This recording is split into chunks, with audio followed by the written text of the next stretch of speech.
ಇಡ್ಲಿ ಸಾಂಬಾರಿಗೆ ಬೇಕಾಗಿರೋಂಥ ಇಂಗ್ರೀಡಿಯೆಂಟ್ಸು: ಕಡಲೆಬೇಳೆ, ಉದ್ದಿನಬೇಳೆ, ಜೀರಿಗೆ, ಮೆಂತ್ಯ, ಒಣಮೆಣಸಿನ್ಕಾಯಿ, ಹೆಸರುಬೇಳೆ, ತೊಗರಿಬೇಳೆ, ತೆಂಗಿನಕಾಯಿ, ಧನಿಯಾ ಪೌಡರು, ಈರುಳ್ಳಿ ಮತ್ತು ಟೊಮ್ಯಾಟೊ.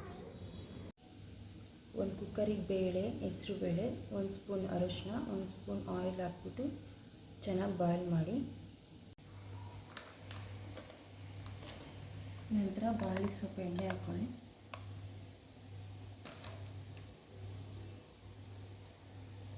ನಂತರ ಎಲ್ಲ ಮಸಾಲೆನೂ ಹಾಕ್ಬಿಟ್ಟು ಫ್ರೈ ಮಾಡ್ಕೊಳ್ಳಿ.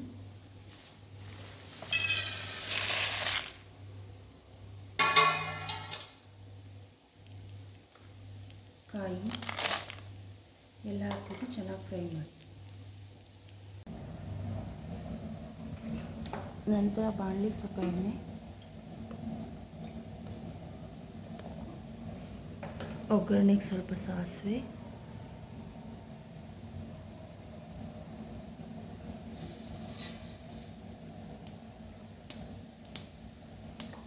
ಕಟ್ ಮಾಡಿರೋಂಥ ಈರುಳ್ಳಿ,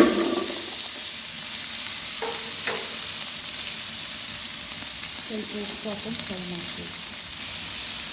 ಈರುಳ್ಳಿ ಸ್ವಲ್ಪ ಫ್ರೈ ಆದಮೇಲೆ ಟೊಮೆಟೊ ಹಾಕೊಂಡು ಫ್ರೈ ಮಾಡಿ. ನಂತರ ಒಂದು 5 ಮಿನಿಟ್ ಚೆನ್ನಾಗಿ ಬೇಯಿಸ್ಕೊಳ್ಳಿ. ನಂತರ ಮಸಾಲೆನ ಫುಲ್ ಫ್ರೈ ಮಾಡ್ಕೊಂಡು ಮಿಕ್ಸಿಗೆ ಹಾಕ್ಕೋಬೇಕು. ನಂತರ ಬೇಯಿಸಿರೋ ಬೇಳೆ ಹಾಕ್ಕೊಳ್ಳಿ.